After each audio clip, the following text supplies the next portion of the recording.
Good afternoon. My name is Bashir Fancy, and I'm going to make a short presentation on the security, cybersecurity, and general issues. I'm going to keep it at a high level, but I will cover some very important areas that I hope that people will pay attention to because I think that's where a lot of the problems are. I want to go to the detailed uh, background. Is entirely possible. Mark has talked about it already. Um, but the two relevant things, of course, I come from a finance background. I was started my career at Price, and then on to Air Canada and banking, third-party processing for the banks. And but the more relevant one is where I was at Visa, and I was at the headquarters, and I was the global head of internal audit, and of course risk. I was the executive vice president and risk management and security for Visa. And I had my hands full with AISDS, DSS, which everybody knows as PCI DSS. Anyway, that's enough about that. What I want to talk about is some of the challenges. We're seeing a lot of problems right now around security. The cyber attacks are not disappearing, increasing every day. There's a lack of diversity, meaning thinking that doesn't help us at all. We don't have lateral thinking. We many times do the same old, or we let the vendors control how we approach. We don't have a risk management whatsoever in that. So that's not helping us at all. Now, everybody knows, and you heard it 100 times, our infrastructure and supply chains are more exposed and not secure. And I see the problems every day, as I'm sure you experience. Part of the problem, and still continue, is we've got a lot of silos. Now, hopefully the pandemic will break that, in that people will realize that, okay, it's not working, start to rearrange, because we keep doing a lot of things, or we think we're doing different things, but that's not necessarily true. In some cases, it might be for some people. Now, we got, if you look at a lot of the corporate world and big organization as well, at least I've done the review, so I'm talking not pulling a thing out of the hat here, is that there's significant amount of redundant and duplicate tools in companies, and I don't think people are really proficient in one of them, so that doesn't help. Our over dependence on external vendors is pretty stunning, and we think that just because we outsource it's not our problem. And I'll talk about it later, but we have a problem in the last few days with what's going on with Sunwing that everybody's following, and I will talk briefly about that. I don't know any more than a lot of people, but I can see some of the issues. Part of the problem also is that when we require some tools or whatever, you or I don't understand what we need, the vendor tells you. And the vendor's got complete control over what they supply us. They will tell us, and we go with it, rather than us trying to understand what we really need, and then going out and putting RFIs and RFPs to look at that. That's not how it works. It works. It's worked in the sales field for a long time. Take somebody out to the ball game, hockey game, take them out to lunches, and then you now got a lot of influence. I think that is not a good thing. So you need to have that independence. The corporate culture is such that it actually undermines a lot of these things, and it doesn't help. And you may be a good guy, you come out from, so you get sucked into. Now that hopefully won't. Oh, we got a fantastic chance with the pandemic. A lot of things have changed, and hopefully we can break that. But we have to do it and not continue the way we were doing. And fraud is not cost of doing business. When you look at cyber attacks and all that, we know people pay ransomware all the time, and the government does too. So Our other misplaced assumption is that we solve the problem through technology, and that is not correct. Technology is not the answer to everything. It's an enabler for sure, but it's not the answer to everything. So we need to get smart about this, uh, which means also empowering our employees to understand, because your weakest link is going to be the biggest problem, and they can now you can start to break silos and whatever. Um, do we have true shared services model? No, we don't. As I mentioned, there's global reset going on, so we need to make sure that our global thinking is also global and looking at the whole thing. And by global, not only just demographically, but even within our organization, as opposed to your department and your area division. You need to look at how the business itself is working. So, and who is involved in decision making. So that's a big problem. Just because you bought a tool or spent some money last year doesn't mean it's the right thing to do it now. As I said, we are now looking at things that have changed drastically. Do we have people who are thinking literally? I don't even want to use the word out of box because we've abused it. Good question. Um, I don't think so. So supply chain is another problem. But biggest issue from my standpoint, because I had a visa about risk management and security, is our lack of risk management is really causing us big problems, but we don't seem to get it. We plug away at security and we think that's how problems solved. If you don't know where the data enters the organization, where it goes and where it ends up and who's touching it and why they're touching it, and I've created a framework for that, then how do you fix it? You're doing only your area and this area, that division. Sorry, but it doesn't work. So that's why it's very, very important. It's just like a budget, which is a zero-based uh, budget and business plan. We need to do a zero-based security to understand what is it that we need. Uh, Also understand employee skills in your organization, what we have, what we don't have. Can it be acquired?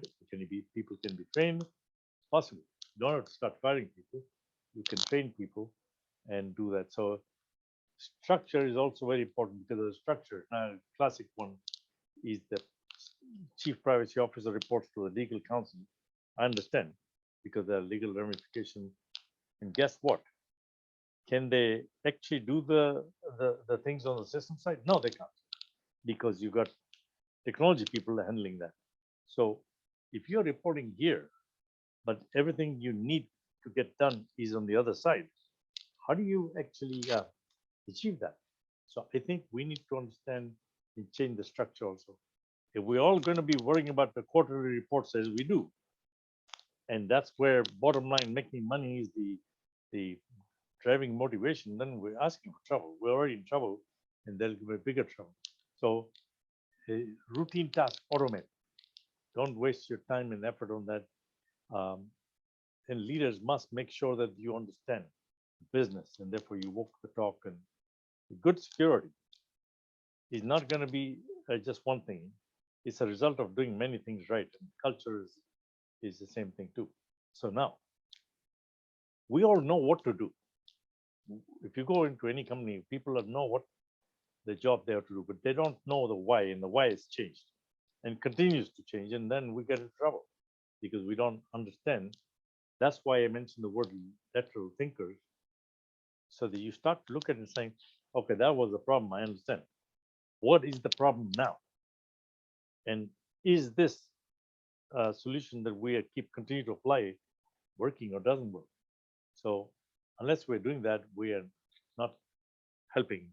At the highest level, very quickly would be, what is your business as you know it, your clients know it, and you start when you're going down, you have to inventory all your software tools, every single tool that you think you know you have, and so you reconcile it with the financial records of what you bought. Because I found plenty of problems with the companies that bought tools, expensive one, millions of dollars, and they were about to buy it again because they didn't even know that they had it because they never used it. So you inventory all hardware, software tools, and you also start to inventory. What are you collecting? What is the data you're collecting? And then you how it works today and what is that you need to change? Data classification. Not everything needs to be, encrypted and protected, but key things. So what are those things? Have you done that? Outsourcing, and I will talk about uh, that in more details, is a big, big issue. You did not outsource. Nobody outsourced because of the fact that they thought the other guy was top notch in security. You outsourced because of the fact that it was cheaper to do that. Now it's continued. Yeah, then the people have become economies of scale. Good, some are good, some are okay, whatever. But who's responsible for what? So unless you start to understand that where you outsource is extension of your back office, it's not going to work. And so that is the other thing. Um, Again, look at the contract. What are the contracts in place with these outsourcers? Who's responsible for what? And do we understand that? The people who are operating understand that, by the way, that's our responsibility. It's always going to be joint. The outsourcing company is not going to take responsible and spend millions on security if they're not, that's not what they're getting paid. So need to understand absolutely what is going on. Policies, and I'm giving you a high level because I'm trying to keep it very short. Um, Policies, one of the big challenges is we got all sorts of things in place, but we don't even know if they're practical, they're enforceable, they're measurable. Yet, with then how do you train people? So you start to look at that, and it's a big issue. So cybersecurity is not just talking about bits and bytes and doing that, which we do too often. So then we wonder why we have a problem. You need to look at all that. When you do that, the policy cannot be confusing. It must be handling and dealing with today's issues. So unless we do that, but that requires people to listen uh, to their staff and to whoever it. So bottom line is paint it on, not bake. As a beg your pardon, don't paint it on, bake it in. Just like you making a baked goods, bake it in. So it's part of that when you're eating, because you paint it on, it'll come off. And that's, we do quite a lot of that. So all these things, and I can reverse them and saying, this is what you need to do. So it's not a question of what do we need to do. If I had longer time, I would be doing much um, more detail. But policies need to change. They can't be disjointed. They can't be complex. They cannot be costly, impractical. They have to be dynamic so you can keep updating it. Now, because I wanted to keep it 10 minutes, but I might be going a couple of minutes over. Um, what is that I was talking about earlier when I was talking about failure of risk management and all? If you look at, and those, most of you would be aware that since last 4 days at the Toronto Pearson Airport, people are stuck because Sunwing flights were not taking off because the outsourcer who provided them the system to check in and whatever at the airport were hacked.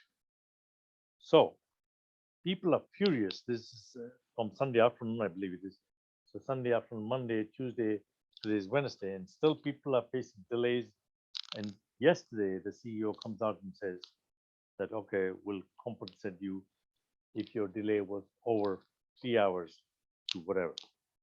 Nobody knows what the compensation will be. But one of the things it points to right off the bat is where the contingency plan. If you have a problem, what would you and should you do? The communication to the public. Because if you look at the customers or talk to any of them, which the press are reporting from the airport, they are saying poor communication. We don't know what the heck is going on. Problem number one. So poor communication. There has to have been a lack of contingency plan, or if it was, there's a plan in place, obviously not understood by people or not relevant, because if there was, you wouldn't have this problem. Now they're saying we've gone to the old system and we're trying to train people. So the question is, how did you run into that? Did you not know that there's always a potential a system can go down or you can get hacked or whatever? So the thing we must be considered is that do we understand what potentially can go wrong? And if we do, what are what are the things we will do? How will you, you know, deal with that? And I don't think that we have actually dealt with it. If you're going to solve a problem and you're going to put in your son or whoever, you do they understand whose responsibility it was? Was it an outsourcing? Uh, did they have a deal with it? Excuse me, people like Air Canada or whoever saying we run into this problem. Can you please take over passengers or provide us aircraft in your system to check in the following people? If they had the records, I don't know. I have no clue. I can only go by this is not the one I investigated. A lot of the ones I can give you in-depth information because I was this, I was not. And I do know a thing about uh, a thing or two about airlines. I was with Air Canada in a senior role, and it's kind of frustrating when I see that sort of thing because there was always that possibility, and you would have contingency plan. No different than when people go on strike. So um, people need to remember security doesn't show up on the horizon suddenly. It comes and it's been knocking the door from here, there, and the other. People do testing, and so if you don't have early markers to pick it up, then we're going nowhere with that. So that's extremely important. Um, the other thing of concern, and I don't know numbers now, but 10, 12 months ago, there was serious concern because of the fact that a lot of people who were in cybersecurity actually left, meaning they were still probably still working for the company, but they're working for the other guys because, you know, they were under a lot of pain for money. And so that's very, very dangerous. And you have to have oversight and checks and balances. I don't know what checks and balances they have when you're trying to cut costs. Doesn't work very well. So that's the other challenge. So I think we need to get back to basics, like I said earlier. Understand employee skills, what is needed, um, outsourcers, in-source, um, who does what, and then have very good oversight. But I think you need to bring in new people from inside also to review. Don't do the same old. I never allowed that in internal audit because it became a problem. You get so familiar that complacency kicks in. You say, yeah, I will check that. It's no problem. I'm sorry, but two seconds after you've done that walkway, things can change. And it does. Those of you in finance understand a balance sheet means nothing. It's as at December 31, and you pass midnight, and guess what? One entry can kill the business because things change. That's why the balance sheet says as that. So understand your structure, change it if it is needed. Uh, think about the structure for tomorrow. Don't go with the past thinking. So the conduct risk, and conduct risk is culture. If you don't change that, then there's a challenge. So I won't belabor that. I apologize because I have had a challenge and an injury I had to deal with. That's why I could have been a hell of a lot better prepared and I got a presentation done here. But I hope that I've given you enough meat to think about it, and then you can turn around and take from there and benefit. So I really appreciate those of you who are listening today that this benefits you. Take care, all the very best, and my emails are there, and Mark will give you somebody else's questions. I'll be very happy to answer. Take care and all the best. Take care. Bye.